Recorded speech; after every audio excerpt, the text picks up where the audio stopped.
प्रत्येक कर्म ही अपनी प्रार्थना है, इबादत है ईश्वर की।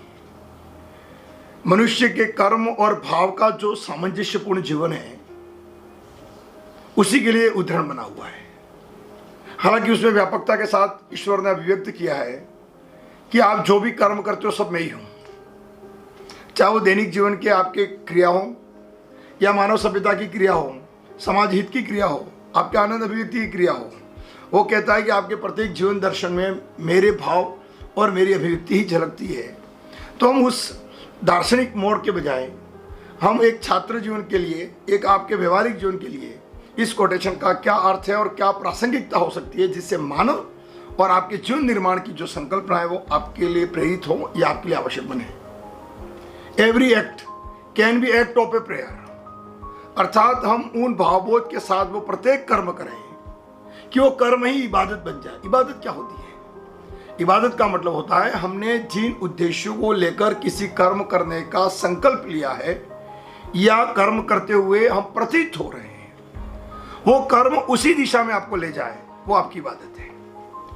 सामान्यतः हम इबादत का अर्थ निकालते हैं कि हम कोई प्रार्थना कर रहे हैं और उस प्रार्थना में ईश्वर के प्रति हमने कुछ शब्दों का भाव व्यक्त किया है। यहाँ शब्दों के भाव से कोई लेना देना नहीं होता है, शब्द शब्द ही रहते हैं जब तक उसमें भाव नहीं जोड़ते हैं।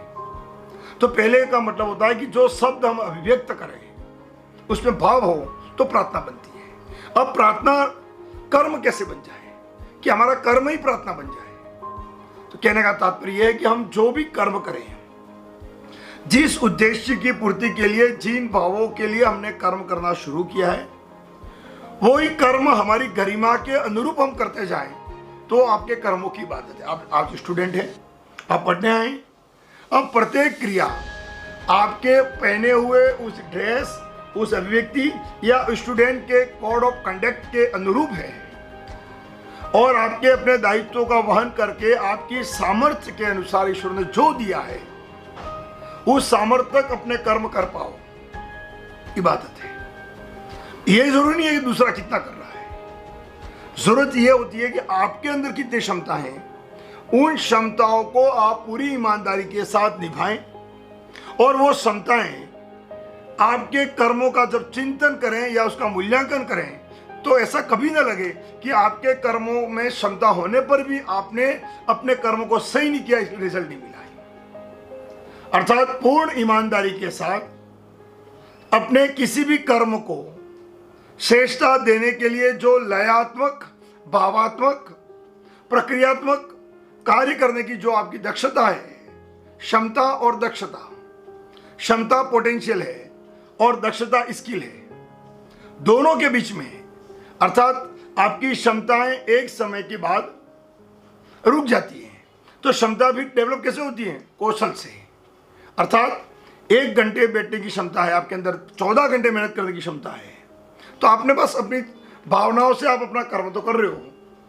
अब उसकी क्षमताओं में और इबादत क्या हो सकती है और बेटर स्वरूप क्या हो सकता है? हम उस 14 घंटों में 18 घंटे का काम करने की कैपेसिटी डेवलप करें।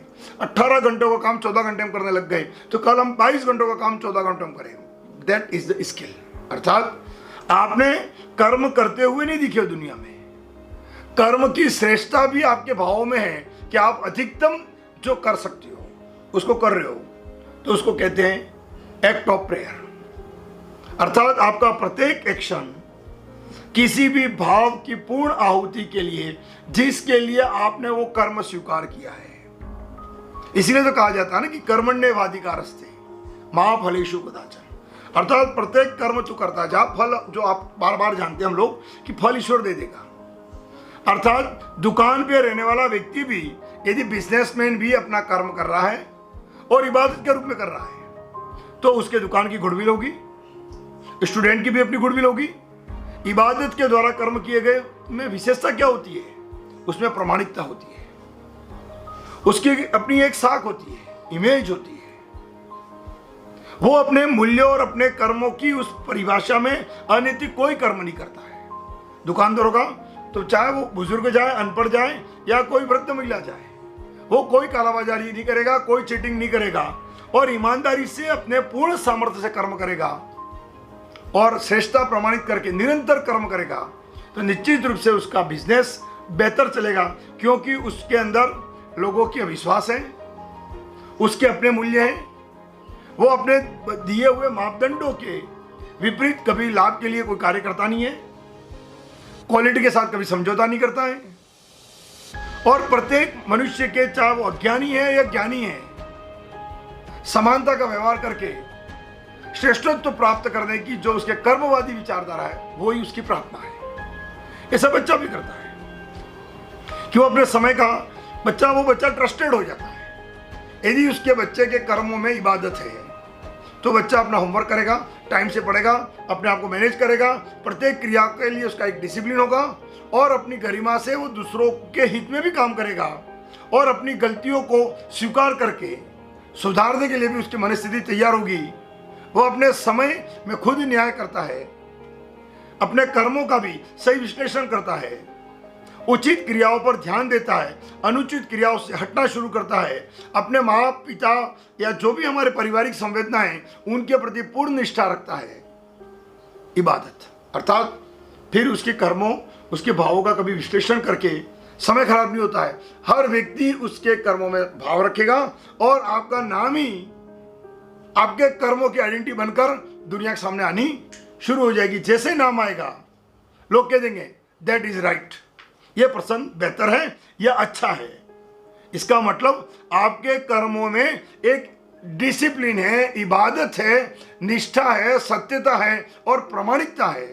जब ये मूल्य आपके साथ जुड़ जाते हैं तो आपका प्रत्येक कर्म एक उचित दिशा में आकार लेना शुरू होता है, और उसके अंदर जो फल पल्लवित होते हैं वो सभी फल न सिर्फ आनंददायी होते हैं, उन फलों का मिलने वाला परिणाम भी उस व्यक्ति के अंदर न तो अहंकार उत्पन्न करता है, न ही उस व्यक्ति के अंदर कोई ऐसा ईगो सृजित करता है जिससे वो अपने कर्मों के प्रति या तो भविष्य न्याय नहीं कर पाए या अपनी क्षमता का दुरुपयोग करे। जब इस प्रकार के कर्म उसके दिमाग में आने लग जाते हैं, व्यवहार में आने लग जाते हैं, तो निश्चित तौर पर वो व्यक्ति अपने साध्य या जो उद्देश्य उसने तय किए हैं उन उद्देश्यों को निरंतर करेगा, और उन उद्देश्य को पूर्ण प्राप्त कर न सिर्फ अन्य लोगों के लिए प्रेरणा का व्यक्ति बन जाएगा, वो अन्य लोगों के लिए भी अपने कर्मों से दूसरों को सिंचित करने का काम करेगा। अर्थात जहां पर वो मूल्य नहीं है, जहां कर्म करते हुए लोग नहीं मिलेंगे, जहां कर्म और भावनाओं में सामंजस्य नहीं है, तो वो व्यक्ति उनके साथ टिक नहीं पाएगा, रुक नहीं पाएगा, या उनको भी बदलने का प्रयास करता रहेगा। ये एक कर्मवादी सोच होती है। इसलिए जरूरत इस बात की होती है, इस संसार की मूल जड़ ही वही है। इस कोटेशन को नहीं समझना। गीता का 4th चैप्टर तो व्यापक पैमाने पर बात करता है, मैं उसको अलग प्रसंग में लूंगा। मैं सिर्फ इस प्रसंग को या इस कोटेशन को आपकी लाइफ और आपके मूल्यों के साथ जोड़ देना चाहता हूं कि your every act like a prayer. आपके कर्म में, वाणी में, मन, वचन, कर्म सभी भावों में वो शुद्धता व्याप्त हो जाए कि आपके कर्मों पर कम से कम समस्या पैदा हो और कम से कम प्रश्न लगे। धर्म के आधार पर भी, संस्कृति के आधार पर भी, आपके ऊपर दिए गए दायित्व के आधार पर भी, और आपकी क्षमताओं के आधार पर भी। यदि आप अपनी क्षमताओं के अनुरूप कर्म कर रहे हो, आपके दायित्व की आवश्यकता के अनुरूप कर्म करने की आपके अंदर भाव है, प्रेरणा भी है। दायित्व मतलब धर्म की ओर ले जाता है। दायित्व मतलब आपके माता पिता की अपेक्षा की ओर ले जाता है। दायित्व मतलब राष्ट्र की अपेक्षाओं की, आवश्यकताओं के अनुरूप आप अपने जीवन और अपने कर्मों को व्यापक बनाना शुरू करते हो। दायित्व बहुत बड़ी चीज है, क्योंकि एज ए ह्यूमन बीइंग ईश्वर ने हमें जन्म दिया, उसके साथ हमें अनेक दायित्व दिए, और उन दायित्वों को पूर्ण करने के लिए हमें अनेक प्रकार की क्षमताएं दी है। तो मैंने कहा कि आपका कर्म आपकी क्षमताओं के अधीन हो। आपका कर्म आपके उन दायित्व, अपेक्षाएं, भावनाएं जो आपने तय किए हैं उन पर हम निरंतर कर्म करते जाएं, और प्रत्येक कर्म में ये सभी मूल्य बने रहे हमारे साथ, तो आपका कर्म इबादत बन जाता है। आपके सभी कर्म सही दिशा में जाने शुरू हो जाते हैं। तब लोग जो होते हैं आपके किसी भी कर्मों पर कोई प्रश्न नहीं लगाते हैं, और एक व्यापक जन समूह, प्रकृति के एक ऐसा एनवायरनमेंट बनता है कि आप उन कर्मों के उपायदेता या प्रामाणिकता के सिद्धांत लेकर समाज के सामने आने शुरू हो जाते हो। तो वो आपका जैसे राष्ट्रभक्ति का कोई कर्म है, तो जब भी राष्ट्रभक्ति की किसी ने इबादत की है तो जैसे ही नाम आएगा आपके सामने कॉन्सेप्ट आएगी, राष्ट्रभक्ति पर समर्पित होने वाले, कर्म करने वाली, इबादत के रूप में कर्म करने वाले व्यक्तियों का नाम। ऐसे ही जो एक टीचर के रूप में है, एक मित्र के रूप में है, एक माँ का जैसे कर्म और इबादत है, बच्चे के बारे में जो भी वो कर्म करती है उसका कर्म इबादत है। इसलिए तो माँ को हम भगवान के बाद का दर्जा देते हैं, क्योंकि उसके कर्मों में वो बच्चों को थप्पड़ भी मार रही है तो इसके हित में मार रही है। इसका मतलब उसका कर्म क्या है? प्रार्थना है ईश्वर की। वो चाहता है कि वो चाहती है कि किसी न किसी तरह मेरे बच्चे का कल्याण हो।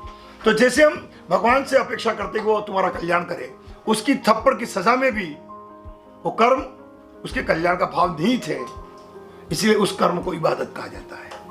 मनुष्य को भी चाहिए कि वो अपने उस कर्मों को, इस इबादत को समझे और अपने प्रत्येक कर्म में धर्म ले आए।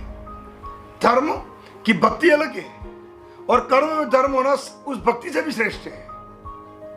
इसलिए कर्म में ही आपका धर्म है, तो फिर देवालयों की घंटी के बजाय आपका जीवन ही धर्म में हो जाता है और आपका एक सात्विक वृत्ति का जो धर्म है वो सम्मानी बनकर अन्य लोगों के साथ साथ आपको भी आत्मविश्वास, संघर्ष करना, क्योंकि आप अंदर से सत्य हैं तो आपकी मजबूती जो है वो जीवन को ताकत देनी शुरू करती है। तो आप अपने दिमाग में इस बात को बनाए रखें कि every act can be act of a prayer, और बस इतना ही हम समझ जाएं तो बाकी चीजें अपने आप सब सुधरनी शुरू हो जाए। धन्यवाद। फिर गीता के उस दर्शन के साथ इसी प्रसंग को वापस उठाएंगे एक बड़े लेवल पर, एक बड़े उत्साह के साथ। जीवन इन भावों की संवेदना है, प्रकृति की अपनी एक प्रक्रिया है, अनेक लोगों की हमारे प्रति जो संवेदना है उन सबको समझे। किताबों में दी अमूर्त संकल्पनाएं, हमारे पर्यावरण में घटित होने वाली अनेक मूर्त संवेदनाएं और इस प्रकार की कोटेशनों से मिलने वाली हमारी अंतःक्रिया की प्रेरणाएं और आपके आत्मबोध की जागृत अवस्थाएं निश्चित तौर पर हम सबका जीवन बदलेगी। जरूरत इस बात की है कि हम प्रत्येक दिन आगाज करें लोगों के बीच में, अपने इन शब्दों को हवाओं के अंदर फैलाना शुरू करें, तो हवा की तरंगे कहीं ना कहीं विचरण करती रहेंगी, अनेक आत्माओं से टकराएंगी और प्रकृति की जो विलुप्त होने वाली भोग विलास की जो तरंग है भावनाओं की, उनको टकरा कर वापस पुनः अपना प्रकृति का स्वच्छंद जो स्वरूप है वो निर्माण करना शुरू करेगी। धन्यवाद मित्रों।